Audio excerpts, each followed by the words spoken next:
Chapter 3. Looking Glass Insects. Of course, the first thing to do was to make a grand survey of the country she was going to travel through.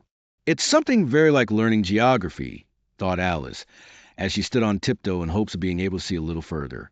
Principal rivers, there are none. Principal mountains, I'm on the only one, but I don't think it's got any name. Principal towns. Why? What are those creatures? Making honey down there? They can't be bees. Nobody ever saw bees a mile off, you know. And for some time she stood silent, watching one of them that was bustling about among the flowers, poking its proboscis into them, just as if it was a regular bee, thought Alice. However, this was anything but a regular bee. In fact, it was an elephant, as Alice soon found out, though the idea quite took her breath away at first. And what enormous flowers they must be, was her next idea. Something like cottages with the roofs taken off, and stalks put to them, and what quantities of honey they must make. I think I'll go down and, no, I won't just yet, she went on, checking herself just as she was beginning to run down the hill, and trying to find some excuse for turning shy so suddenly. It'll never do to go down among them without a good long branch to brush them away, and what fun it'll be when they ask me how I like my walk. I shall say, oh, I like it well enough. Here came the favorite little toss of the head. Only it was so dusty and hot, and the elephants did tease so. I think I'll go down the other way, she said after a pause, and perhaps I may visit the elephants later on. Besides, I do so want to get into the third square. So with this excuse she ran down the hill, and jumped over the first of the 6 little brooks.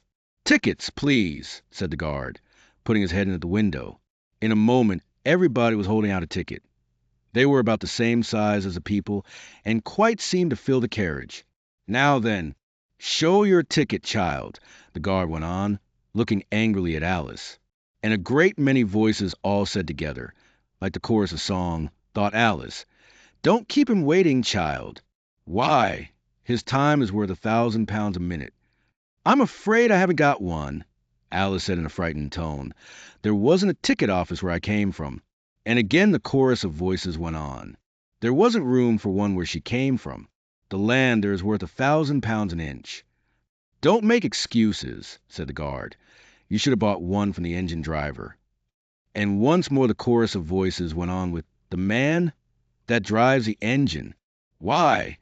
The smoke alone is worth £1,000 a puff. Alice thought to herself, then there's no use in speaking. The voices didn't join in this time, as she hadn't spoken, but to her great surprise, they all thought in chorus. I hope you understand what thinking in chorus means, for I must confess that I don't. Better say nothing at all. Language is worth £1,000 a word. I shall dream about £1,000 tonight. I know I shall, thought Alice. All this time the guard was looking at her, first through a telescope, then through a microscope, and then through an opera glass. At last he said, you're traveling the wrong way, and shut the window and went away. So young a child, said the gentleman sitting opposite to her, he was dressed in white paper, ought to know which way she's going, even if she doesn't know her own name. A goat, that was sitting next to the gentleman in white, shut his eyes and said in a loud voice, she ought to know her way to the ticket office, even if she doesn't know her alphabet. There was a beetle sitting next to the goat. It was a very queer carriage full of passengers altogether, and as the rule seemed to be that they should all speak in turn, he went on with, she'll have to go back from here as luggage. Alice couldn't see who was sitting beyond the beetle, but a hoarse voice spoke next. Change engines, it said, and was obliged to leave off. It sounds like a horse, Alice thought to herself. And an extremely small voice close to her ear said, you might make a joke on that, something about horse and horse, you know. Then a very gentle voice in the distance said, she must be labeled lass with care, you know. And after that other voices went on, what a number of people there are in the carriage, thought Alice, saying, she must go by post, as she's got a head on her. She must be sent as a message by the telegraph. She must draw the train herself the rest of the way, and so on. But the gentleman dressed in white paper leaned forwards and whispered in her ear, never mind what they all say, my dear, but take a return ticket every time the train stops. Indeed I shan't, Alice said rather impatiently. I don't belong to this railway journey at all. I was in it just now, and I wish I could get back there. You might make a joke on that, said the little voice close to her ear. Something about you would if you could, you know. Don't tease so, said Alice, looking about in vain to see where the voice came from. If you're so anxious to have a joke made, why don't you make one yourself? The little voice sighed deeply. It was very unhappy, evidently, and Alice would have said something pitying to comfort it. It would only sigh like other people, she thought. But this was such a wonderfully small sigh that she wouldn't have heard it at all if it hadn't come quite close to her ear. The consequence of this was that it tickled her ear very much, and quite took off her thoughts from the unhappiness of the poor little creature. I know you are a friend, the little voice went on, a dear friend and an old friend, and you won't hurt me, though I am an insect. What kind of insect? Alice inquired a little anxiously. What she really wanted to know was whether it could sting or not, but she thought this wouldn't be quite a civil question to ask. What? Then you don't. The little voice began, when it was drowned by a shrill scream from the engine, and everybody jumped up in alarm, Alice among the rest. The horse, who had put his head out the window, quietly drew it in and said, "It's only a brook we have to jump over." Everybody seemed satisfied with this, though Alice felt a little nervous at the idea of trains jumping at all. However, it'll take us into the fourth square. That's some comfort, she said to herself.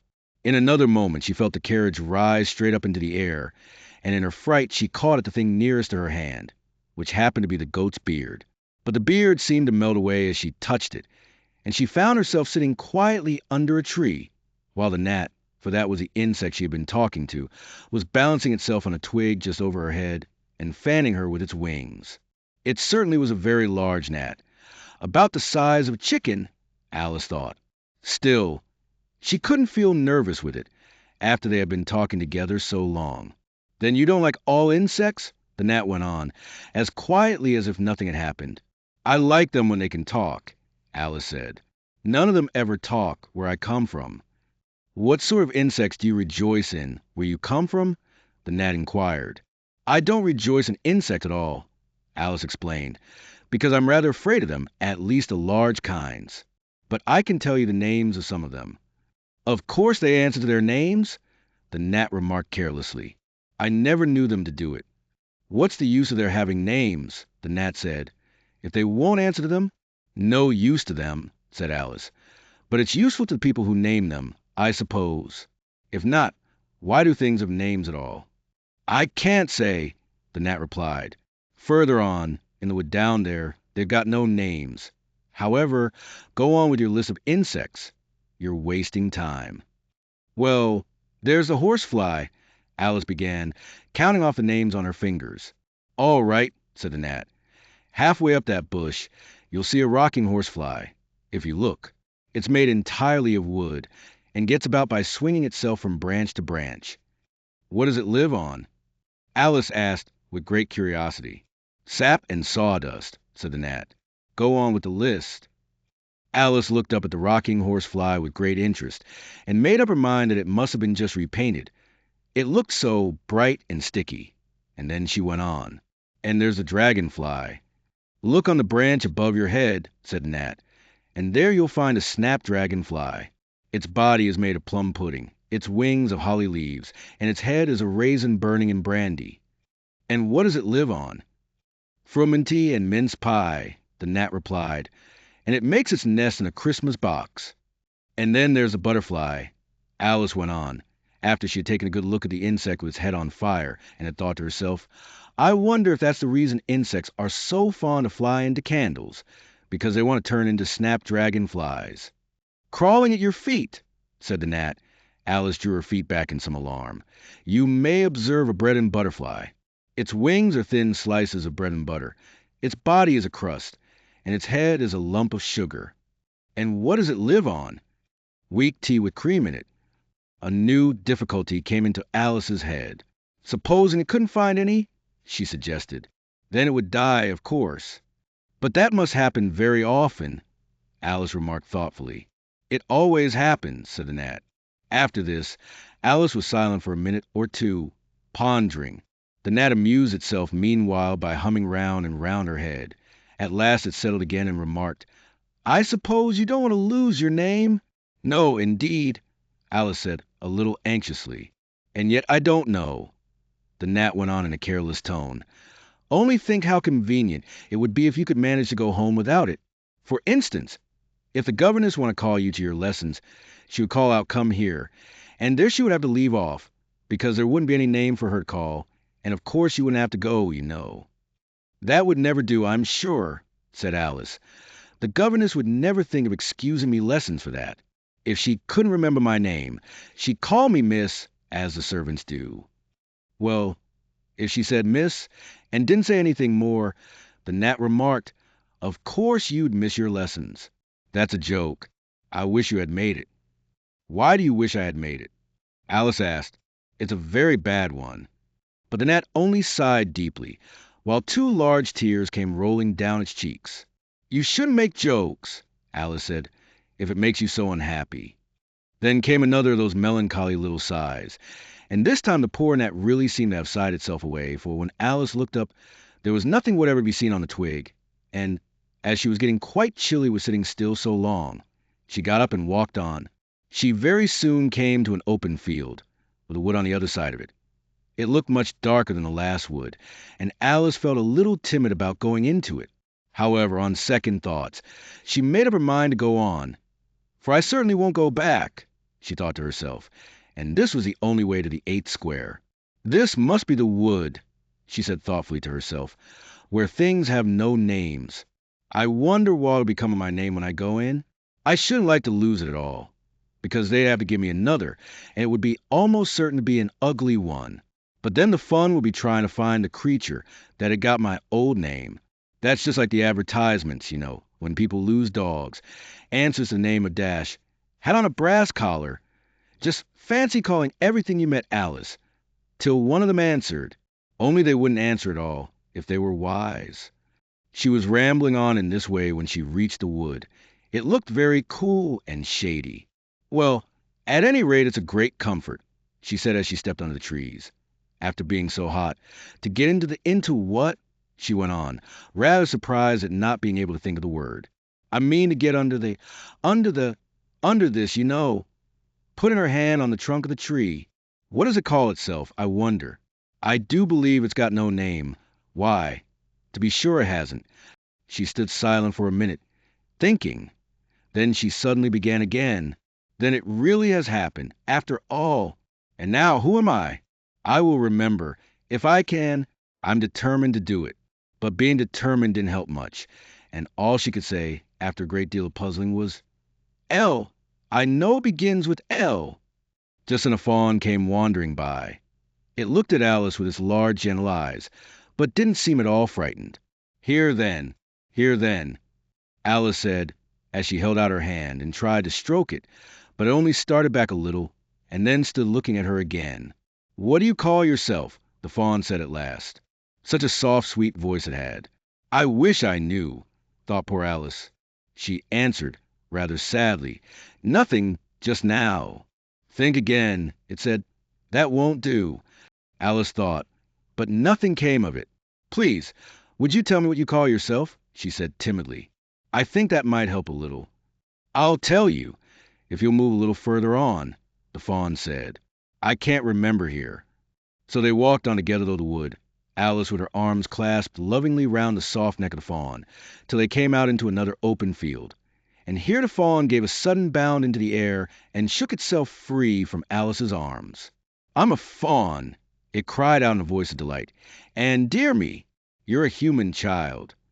A sudden look of alarm came into its beautiful brown eyes, and in another moment it had darted away at full speed.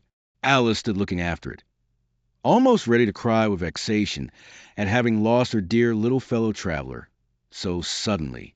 "However, I know my name now," she said. "That's some comfort. Alice, Alice. I won't forget it again. And now, which of these finger posts ought I to follow, I wonder?" It was not a very difficult question to answer, as there was only one road through the wood, and the 2 finger posts both pointed along it.